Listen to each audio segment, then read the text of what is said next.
And for all of our friends on YouTube or anybody that's in the room, hey, let's talk about the 82 people in the room. Everybody tweet out the YouTube link. Tweet out the MNDL Summit page link. Tweet it out, get it out there, share it on Facebook.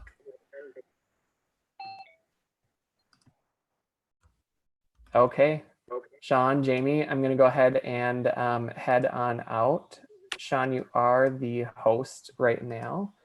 And Jamie, that does mean in the very top of your participant window, there are still some people that get snagged into the waiting room, even though the room is completely open. Just hit admit all and it'll let people in. Okay.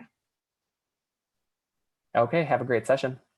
And I will see you about 48 to 50. 11:48, 11:50. Thanks, Dave. Yeah, thank you. So Jamie, has he already given you the tools that you need? I think I have people in the waiting room, just making sure that I can let them in.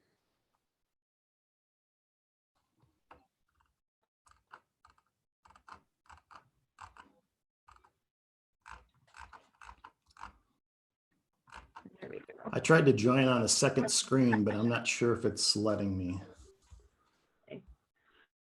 In the last session, I'm not sure if you're in, there has been a little bit of lag. So I mean, if you're sharing, he was sharing a Paradex slide with 300 people, so it was a little bit slow, but people are very patient. It's been great. All right, awesome.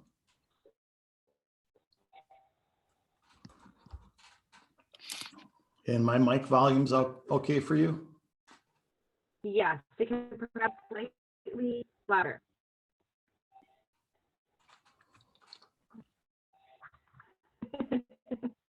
Gotta love the doorbell.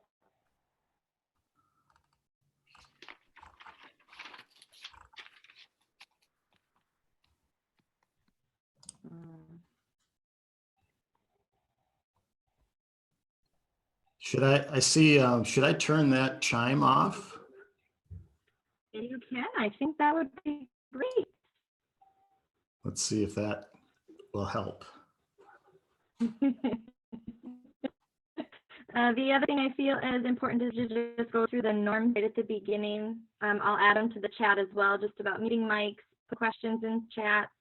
If we're having technical difficulties, the YouTube live channel is providing a little bit less lag. And then I'll be going through questions from both. Yeah, so. All right, perfect. We're up to about 156 in the Zoom.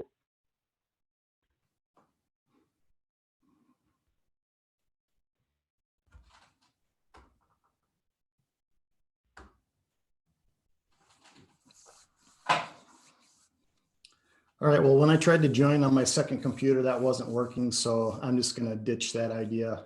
And so that'll mean that once I go to present mode, I won't see anybody. So just holler at me, Jamie, if there's a question or if something's not going right. Will do.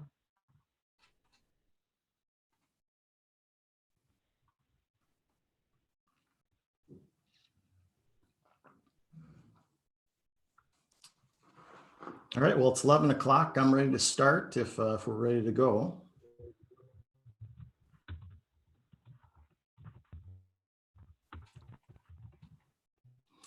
All right, well, good morning, everybody. My name is Shawn Brandt. I'm the Director of Technology Integration at New Prague Area Schools in Minnesota. And today I'm going to be sharing one of the tools that has really been successful for our students and our teachers here at New Prague during our distance learning time, and that's Edpuzzle.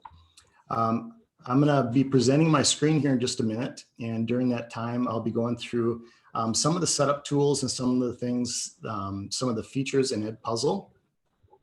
And then I kind of have the presentation broken up into different sections, so I'll stop at various points throughout the presentation and just kind of pause and check in with Jamie. Jamie Hawkinson is our moderator today, and she'll be helping me kind of navigate the chat room and any questions along the way. So I think everybody, when you come in and you join, your mic is probably off. But if you do have a question during one of those sections, go ahead and unmute your mic and ask those questions. So what I'll do is I'll just share my screen now and we'll get started with the presentation.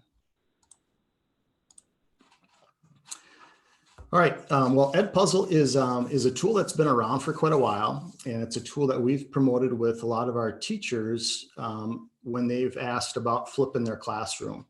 What it does is it gives the teacher the ability to push out that video as an assignment, and then the video basically becomes the lesson for the student to be able to complete on their own.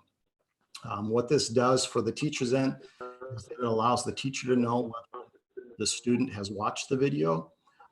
It'll let them know how much of the video they've watched, and then it'll also present them with the ability to stop fast forwarding on the video, so the student can't skip ahead, and skip 3 minutes of the video. And then in addition to that, they can embed formative questions throughout the presentation. So today I'm going to show you how all of that works and give you a chance to kind of see and ask some questions along the way. Well, when everything started for us with distance learning, the first thing we did is we kind of put together a digital toolkit for our teachers, because we knew that as soon as this started, things, as we all know, moved really quickly. And being they moved so quickly, we were a little concerned about everybody going in a wide variety of different directions. So we tried to give some guidance to our teachers as far as which tools we would really be recommending they use, because that provided our families with a lot of consistency, and then also allowed us to provide some professional development on our core set of tools. So basically what we did is we first kind of broke up into what would our learning management systems be. And we kind of had 4 main tools here depending on what your role was in the school. So for our staff members who really didn't have to collect any information, but they needed to communicate information, we just use Google Sites. And then, like a lot of schools, with our younger students, we kind of focused in on Seesaw, and a lot of our teachers were using Seesaw already. So for grades pre-K through 1, we recommended Seesaw. And then a lot of our teachers, because we're fortunate to be one-to-one in grades 2 through 12 with Chromebooks. Our elementary students, typically in a normal school environment, have classroom sets of Chromebooks. And they had been using Google Classroom already, so we recommended that teachers stay with that. And then over the last couple of years, more and more of our secondary teachers have also been moving over to Google Classroom. And then prior to that, all of our teachers in grades 6 through 12 were required to have a Moodle page. But again, over the last couple of years, some of them have been transitioning into Google Classroom.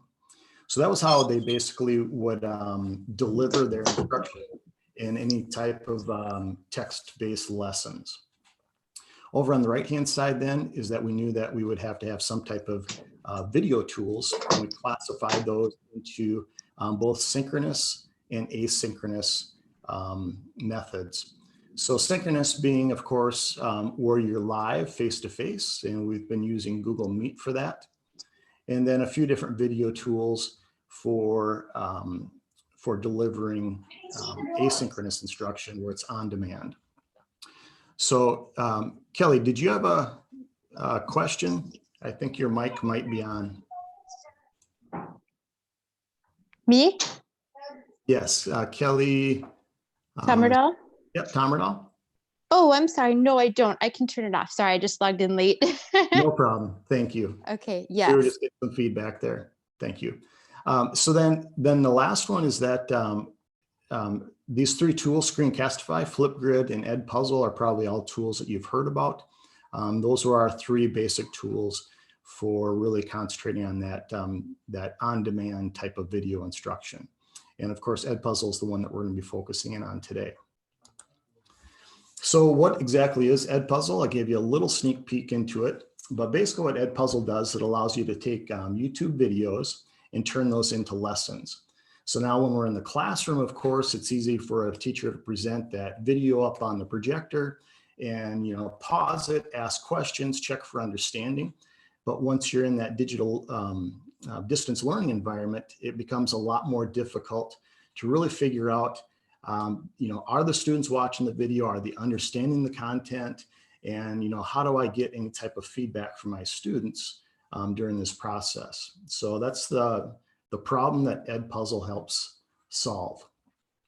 We talked about you can embed formative assessments, and it ties in really nicely, not only with Google Classroom, but they also have the ability to tie into a wide variety of different learning management systems. We happen to use Moodle, but if your school district uses Canvas or Schoology, it really fits in well with those tools also. I mentioned that you can prevent skipping ahead. And one of the things that I really appreciate about Edpuzzle is the ability to edit the video. So a lot of times we might find a video that's 15 minutes long, but really we only want 3 minutes of that section. We used to always have teachers asking us, how do I edit this video? How do I trim out, part at the end, part in the beginning, maybe some pieces in the middle. And with Edpuzzle, you can do that and you can do it very quickly. In addition to that, it also has a tool that I'll introduce, the ability to give a voiceover. So maybe there's part of the video that you really don't like the way that they presented the information, but the rest of the video is fantastic. You can give your own voiceover information during that section. What it'll do is it'll mute the video, it'll play your voiceover, and then continue on with the video after that. In addition to all that, they have great student data reports. Like I mentioned, you can see which students have started the video and what percentage of that video they have watched. You can see how much time they've spent on that lesson. So if it's a 3-minute video, you've got 3 or 4 questions that go along with it, but a student only spent 30 seconds on the video, you're going to see that, that data listed as well. And then, of course, if you've got multiple choice or true and false questions, those scores will automatically be collected and reported. So, how do you get started with Edpuzzle? We always kind of lean towards tools where our teachers can be, all of our teachers have Google accounts. We always lean towards those tools where teachers and students can log in just with their Google account, and Edpuzzle is one of those.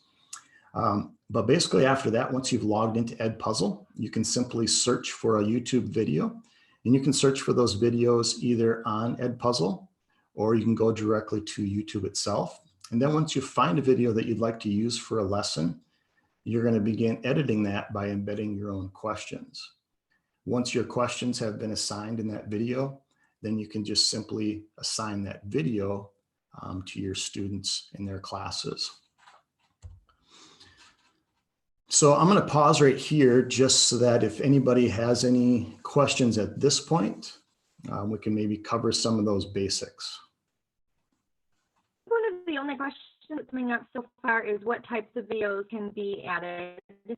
Can you use your own, or is it just YouTube, or could you even add a podcast to it? Oh, great questions. Yeah, so first of all of the Edpuzzle videos work off of YouTube, but you can, of course, upload your own video to YouTube and make it your own lesson. One of the things that was recently added is Screencastify. Recently added the ability to, after you record your Screencastify video, to be able to upload that directly to Edpuzzle. So in that case, I haven't been able to test that yet to know for sure if that also ends up with your YouTube account or if it just goes directly to Edpuzzle. But I saw they've got that, that ability now, and I'll talk about that later in the presentation. It's funny that this person asked about podcasts. There is the ability to do that, but we have to end up doing is taking that MP3 audio file, and you have to turn that into a video file so that it can be used with Edpuzzle. So Edpuzzle is videos only, but you can take that audio recording, and what Edpuzzle recommends is just using a MP3 to MP4, which is video, use a converter like that, and you can find those all over online. And then once you've converted your audio into basically a video with your podcast, you can then embed that as a regular Edpuzzle lesson. All right, well, let's talk then about how do we edit these video lessons. Basically what we'll have is you have three main tabs for editing. One is to be able to cut, and that's where you're kind of really trimming out the time of your video. You might be trimming some of the beginning, some of the end, and then I love the ability to be able to trim in the middle as well. Voiceover is where you put in your own narration, and you can either do that for the entire video or just part of that video. And then you can also embed questions, notes, and also what they call a voice note. And I'll get into more details with that. So let's look at the first tab when we talk about cutting the video. When we go into cut the video, and I should mention this presentation at the end, I'll share the link with this as well. And this presentation is not only meant for you to kind of see what I'm talking about, but then it's also going to be a resource for you afterwards. So, you know, we're going to go through some information today pretty fast, but you're going to have this to be able to go back to later on and see, well, what were the steps of how do I cut and trim a video? You're going to see those steps with a visual here listed. So when I go into the cut tab, once I can do in the beginning here is I can move my beginning and the end to trim those parts. And then you're going to see on this little animation where I can also cut the middle portions and cut out those areas as well. So I think this video, when it started out, it was over 12 minutes long. And you'll see just after making a few cuts, that brings this video down to around 7 minutes. And what that allows you to do is really narrow into the content that you really want your students to focus in on and kind of cut out the parts that maybe aren't as beneficial for what you're trying to teach. What's important to note here, the first time you're doing the editing is the blue sections. Those are the sections that will actually play and show for your students. The rest of that's in gray. Those are the areas that you've cut out of the video. Then always look in the lower right corner to see that total time for how long that video is after you've trimmed it. When you're putting in voiceover, again, you're just going over to the second tab when you're editing a video. And with the voiceover, you'll get to a point in that video where you want to pause it. And maybe they're talking about some information that you don't really like the way they explained it. You can start recording your own narration. What that does is the video will continue to play, but it'll be with your voiceover. So you're replacing the audio of that video with your own narration. And teachers love that point because a lot of times they'll find a video that they really like, but there's this one little section in there where they don't like the way it was explained. They can now put in their own explanation. Our third tab, this is what really made Edpuzzle popular, is the ability to embed questions within the video. When I get to the questions tab, I have three options for things that I can insert into that video. One is a multiple choice question. Another one is an open-ended question. And then the third option is a note. So as I'm going, I can click pause after they've maybe either covered some information, or maybe I want to give a question that's going to kind of lead into what's going to be talking about on the next section. So as soon as I click pause and choose add a multiple choice question, I can begin adding that question. So just like most online question tools, you put in your question, put in your answers, and then you're going to be able to choose what's the correct answer and which one's incorrect. And then we'll get into the details on these three options coming up in the next slides. Sorry to interject. Wondering if there is a way if you accidentally, someone's wondering if you accidentally take a part out and you add it back in after you've cut it out. So you might get to that. Yeah, great question.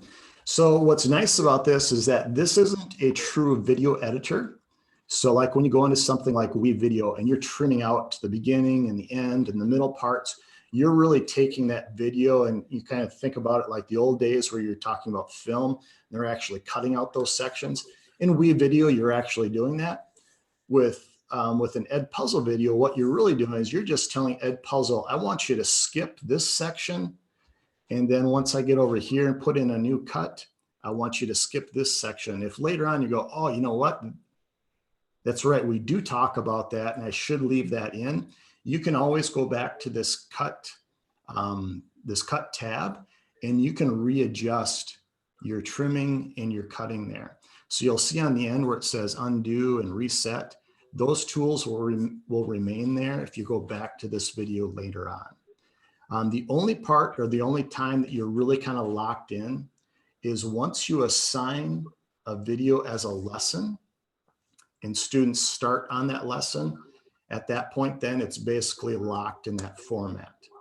You can always make a new copy and make adjustments later on, but once you push it out as an assignment, then it's kind of as is, and if there's any changes, you have to just make a copy and modify your edits.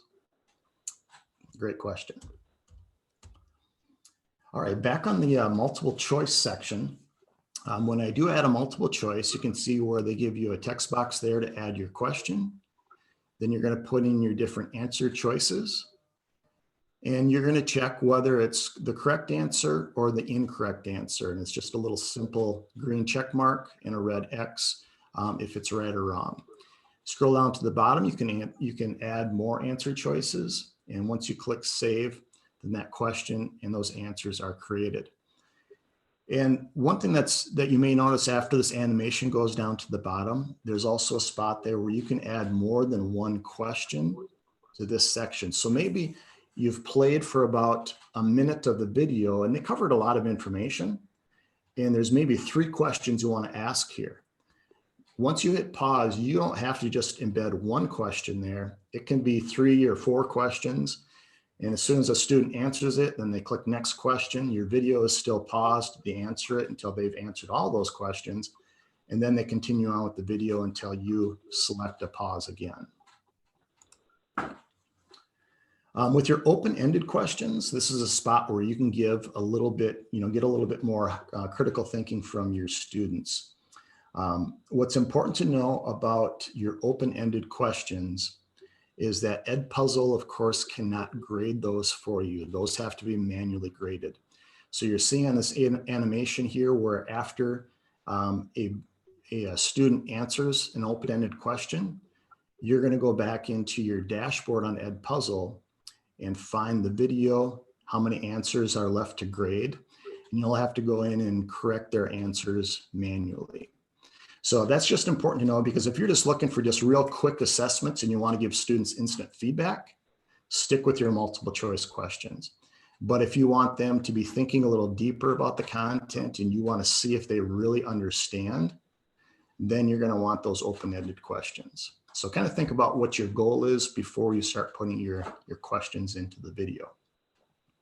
And again, just like with the multiple choice questions, you can add more than one question and you can mix and match these each time you pause the video.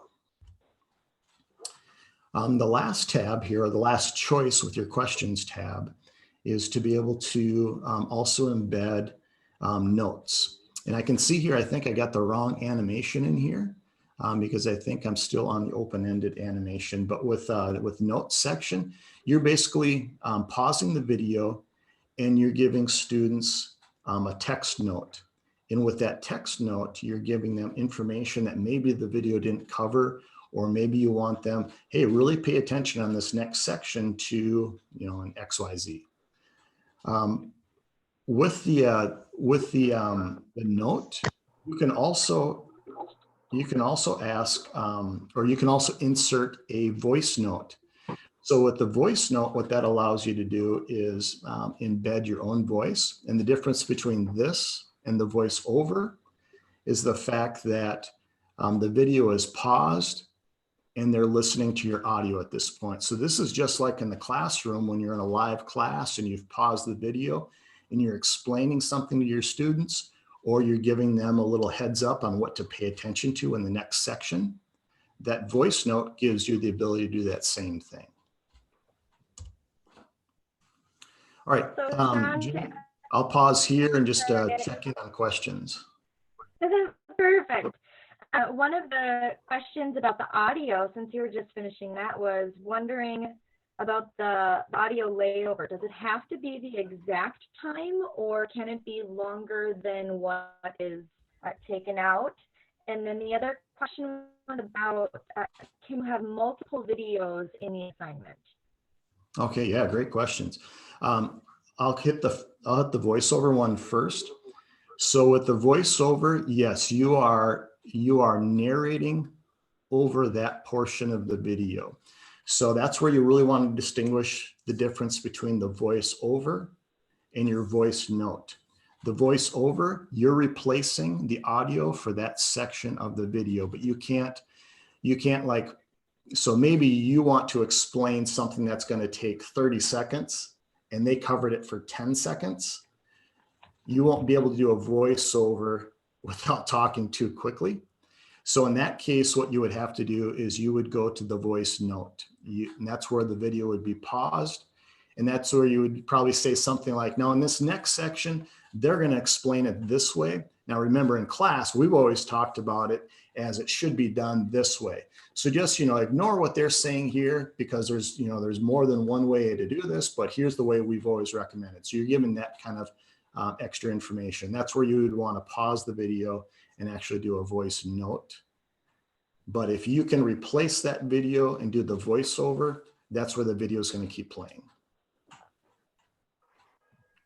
Then the second part of that was if you can add in more than one video. Is that correct, Jamie? Yeah. So you wouldn't be able to do 2 videos or 3 videos within this without actually going into something like WeVideo and really combining those all into one video first. But a recommendation that I would give you is you can also chunk these up. So you don't have to think about each lesson as just being, it has to all be one. So you can assign 3 Edpuzzle lessons. Maybe the first one's only going to be a minute long. And then after that, they're going to go to the second Edpuzzle lesson where it's maybe 2 minutes long. So you can break them or kind of chunk them up into various lessons that would all be assigned for the next day. We have a lot of great questions if you want to take 2 more before you Sure. keep going. No. One is about how friendly it is with math equations. Does it have any of the capabilities for that? And then the adding of other people's videos. So if someone else on Edpuzzle has shared a video in the templates, things like that, can you go back and edit them further? Sure. I'm going to answer the second one. You kind of broke up a little bit on that first one, so I don't know if I caught all of that. But when you go into to find a video, I'm going to see if I've got a screenshot of one of those here. I'm just going to use this one for an example. When you first select a video, this can be a lesson that either you have uploaded or somebody else uploaded. So first of all, it doesn't have to be your own video. But then the nice part is that like this one, this is a crash course, the Cold War. This particular video, I think, has 1,539 different teachers have used this and embedded their own questions. So you can grab any of those other teachers. So that's one of the benefits and important things to know about Edpuzzle is that all of the lessons are public. So you don't decide whether or not you want your lessons to be public. When you create a lesson, it's shared and it's available for everybody else to use. The great part about that is the fact that if you go in here, you don't have to start from scratch. So a lot of our teachers, when they first started with Edpuzzle, they went in and just grabbed other lessons that they found, oh, I really like the questions here that they've asked. And once they got comfortable with Edpuzzle, that's when they started, oh, I'm going to change this question. And then they would start kind of modifying those. So you can start with somebody else's, make a copy, and then edit to what they've started with. And that really can save you a lot of time. But what's important also to know, being we're talking about this, is to make sure that if you create a lesson, remember that this is going to be public and anybody else can grab it. So you never want to have a video on here that would have confidential information. You never want to be talking about, if you're doing your own videos, talking about a student in your class or anything like that, because that would be available for everybody else on Edpuzzle as well. And then Jamie, what was the first question that I missed? Sure. He was asking about an equation editor for math symbol text, wondering if that's a feature. Yeah, you'll notice here that in their little tool editor, they do have an equation editor. I don't know how, I'm not a math teacher, and I don't know how powerful that is and how really user-friendly it is. I do know that they have it. You'd have to experiment with it a little bit to see if it's worth using or not. A ton of math teachers use Edpuzzle, but I don't know how often they use that equation editor built into their toolbar.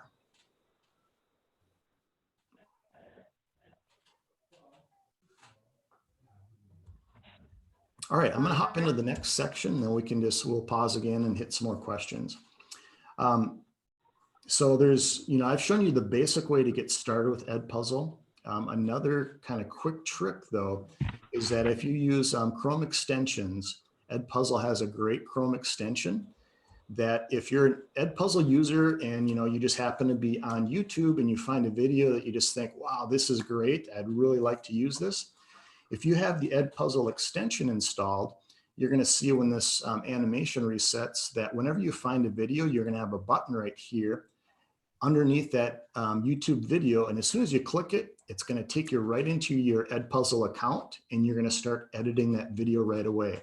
And again, editing might mean trimming the video. It might be inserting questions or adding a voiceover, but it really makes it quick and easy. And what I like about it is it kind of keeps Edpuzzle on the forefront of when I'm looking for a video. I may not intentionally be trying to find an Edpuzzle video, but I might come across a video at some point and go, oh, this would be a great video for an Edpuzzle lesson. And I've got that button right there waiting for me just to get it started. So it can be a really handy way to use Edpuzzle. I mentioned earlier in the presentation that Screencastify. This is not necessarily an extension, but being Screencastify is an extension itself. They now have the ability to share directly to Edpuzzle. So this little animation shows you how to turn that on because it's not on by default. So if you go underneath your share section and click add options, you can add a new share option there. And this Edpuzzle button will come up. You just turn it on and then you'll have the ability to add that to your Edpuzzle content.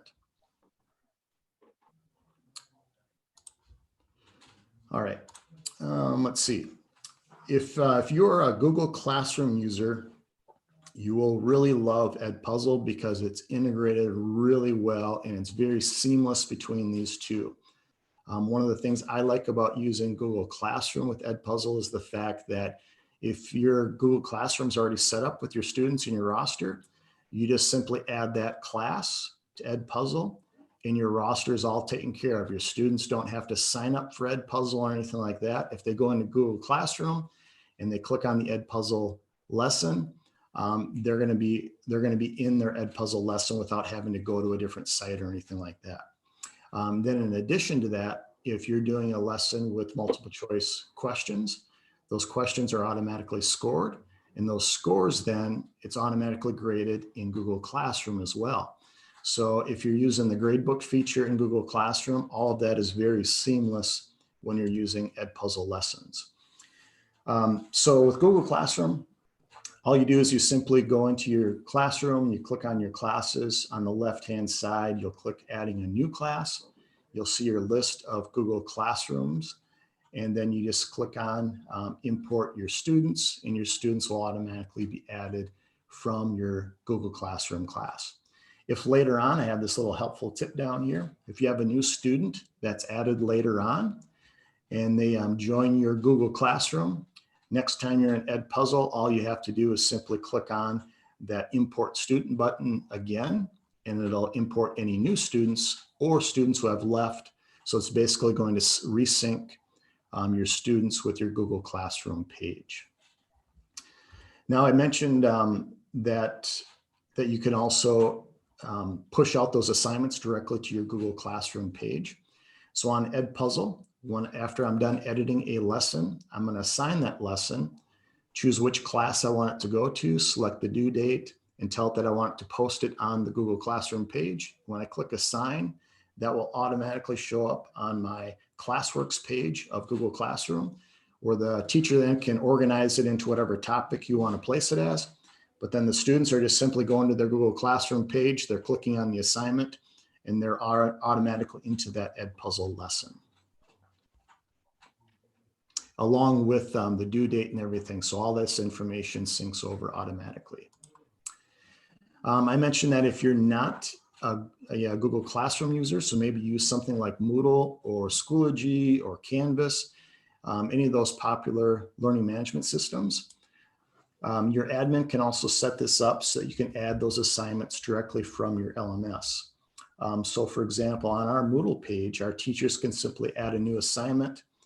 They choose Edpuzzle from the list, they add it, and then what it does, it basically gives you a little embedded window where you're choosing your lessons, selecting the content from your Edpuzzle account, choose that video, assign it, and then assign it to your specific area on your page.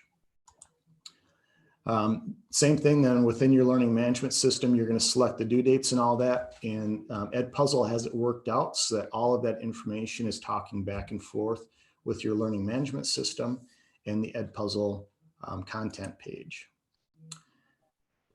And then during this distance learning, we also wanted to make sure we didn't exclude our pre-K through 1 teachers, because a lot of their students, they're typically not logging into their Google Classroom accounts. So, you know, they always want to know, is this a tool that we can use with our students? And Edpuzzle has the ability to have what they call open classes. Open classes do not require students to log in. All they have to do is they just type their name or their nickname into the lesson when they first start it. So I just have a screenshot here that just shows the basic steps of adding an open class. And again, like it says down here, when you're creating an open class, this is kind of recommended if you're an elementary teacher and you don't want your students to have to create an account or log in. Just makes it quick and easy. They click on a link, they can open up that video and answer questions, just like a student who's logging in. All right, so let me stop at that point because that talked about syncing rosters and classes, and if there's any questions about that section. Well, Jamie, I think your mic is muted. Young kids at home, so I don't necessarily want them screaming in the background. Yeah, we all understand that. Yeah, a couple of questions, yes, have definitely come up about what does it look like for students when they are using it? What is the safety of it? You know, are there ads that show on the video, safe share? With Screencastify, is it public only? And then I'm glad that you connected to the younger grades. They're wondering if it connects to Seesaw. So that was quite a few things, mainly about what it looks like for the student experience. Sure. So as I explain some of this, I might forget some of those points, Jamie. So maybe just redirect me if I'm skipping one of those. So student data, you know, what does it collect and what does it show? That's going to be my next section here. So I'll cover that.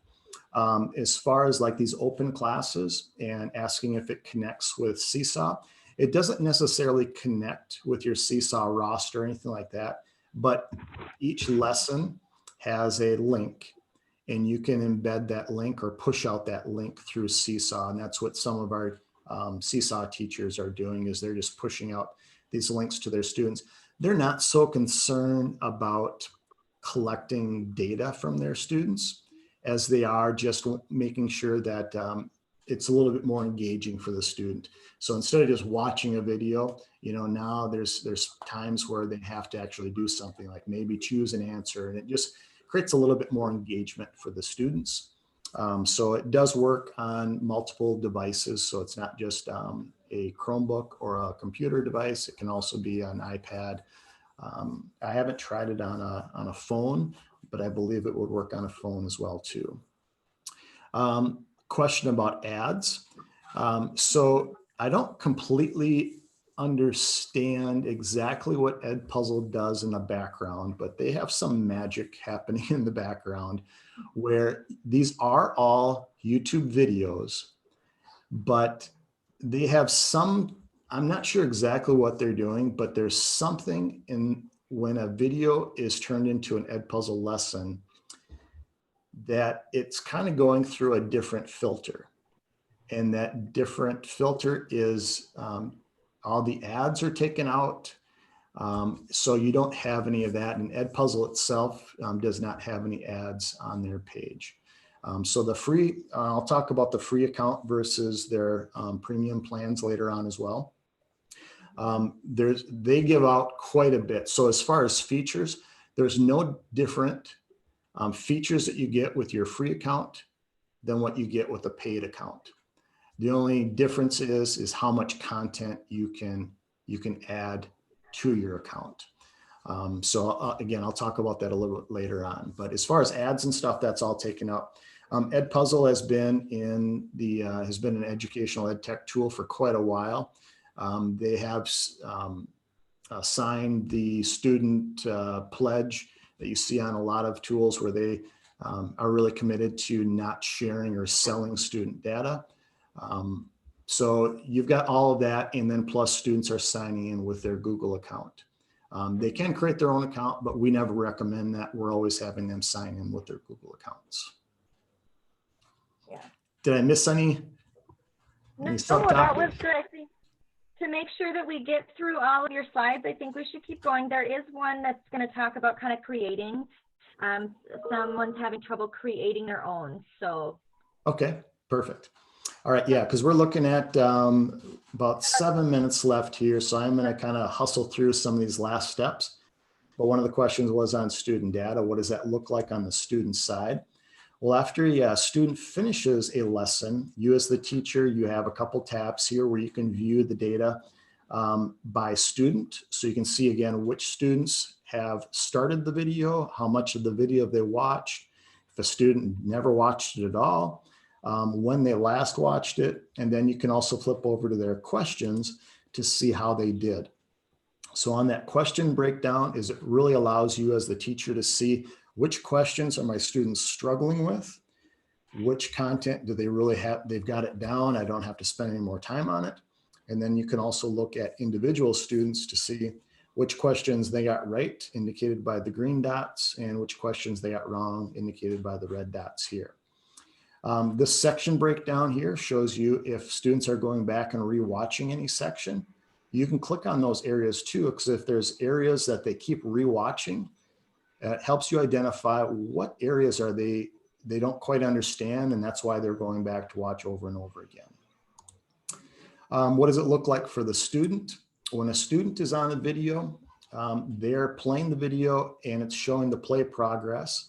If they try to skip forward, it tells them that the video is locked, basically that they can't skip forward. And then they know every time they see one of these little dots that's letting them know that that's where the video is going to pause. Then off on the right-hand side, that's where they'll see the questions. When they get to the end of the video, it's going to say you're done, and they can see their results. The results are going to show them which questions they got right, which ones they got wrong. It'll show how much of the video they watched, their correct responses, and their overall grade.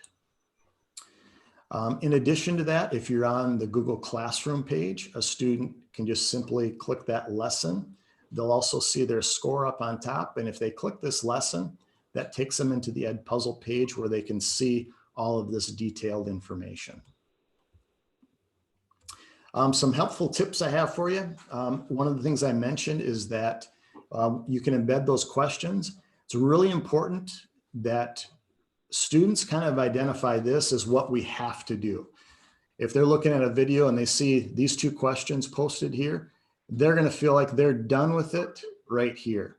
So it can be really important to put a question at the end, because if they stop right here and they stop watching, this lesson will be viewed as incomplete and they won't technically get credit for it. So it's really helpful to have a video, or excuse me, a question, or at least a note posted right at the end, kind of forcing them to get all the way to the end to finish that lesson. I've got an article here that talks about ideal length of video, and most students will really start to drop their engagement off after about 2 minutes, and I would say probably adults as well. So trying to keep your lessons short and chunking them.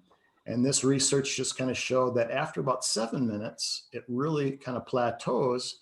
So if your video is longer, it really doesn't matter whether you go 8 minutes or 12 minutes, you probably have the same engagement. And then it's going to drop off greatly after that. I mentioned the fact that all of these lessons are public, so it's important to remember that, not to have any private or confidential information in those videos. And we made it, Jamie. We made it to the end. So let's see if there's any more questions. Sure, you've done such a nice job, Shawn. This is such great information. And I will say the network that we have on with us today in this Zoom meeting, they are just answering questions just as fast as I can read them. So thank you everybody who is here, who is contributing if you have knowledge in this area. So thank you for that. I think one question that is still coming up a bit is the difference between open and classic, the data collection and things like that.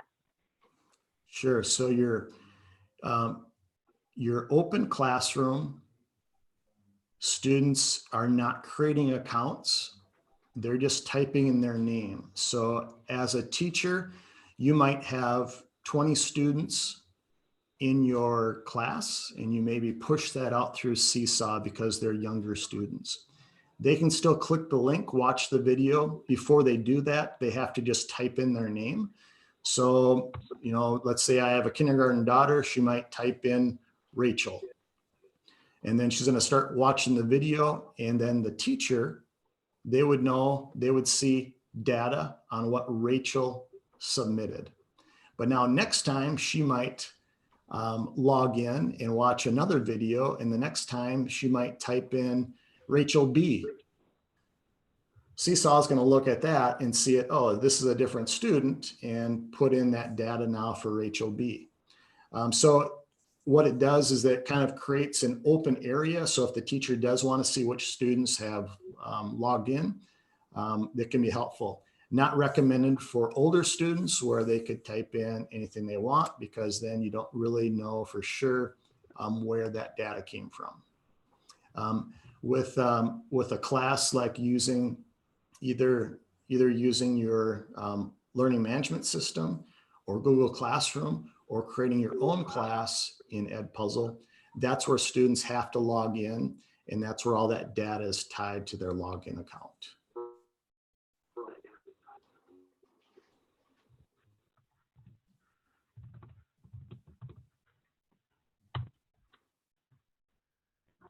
I would take a moment, everyone, to add in a few links. If you still have questions around Edpuzzle, we have linked the Flipgrid response, also have linked the Lounge link.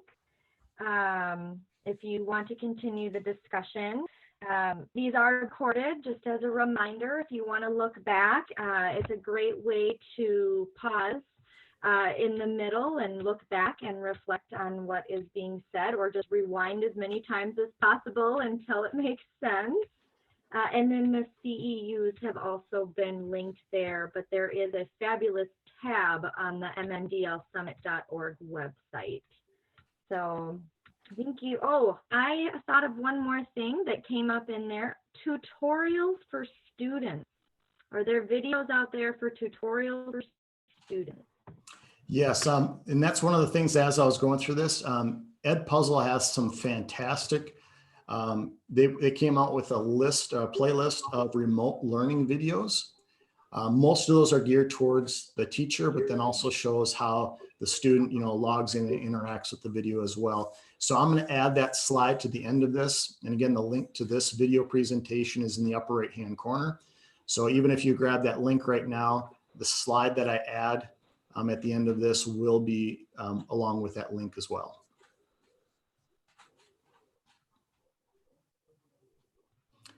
Awesome. Everyone, just tons of thank you, Shawn, and just appreciate how specific specific you went into with Edpuzzle. They're very grateful. Awesome. Well, thank you, Jamie, for moderating today, and thanks everybody for attending. Best of the luck with everybody as we finish up distance learning this school year. And thank you all for your hard work and dedication for your students. Doing great. Good to be with everybody today. Good job, Shawn. Thanks, Shawn. Yeah, thanks, Kevin.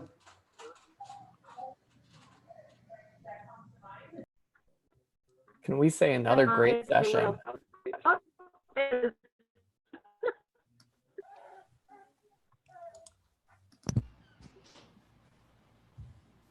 I'm going to go ahead and close out the room and open up our next session. Shawn, Jamie, thanks so much for all your hard work. Jamie, it was great meeting you. Thanks for your help. Dave, thanks a lot. I appreciate it. Yeah, thank you guys. Thanks, Shawn. Thank you, Shawn. All right, I gotta go.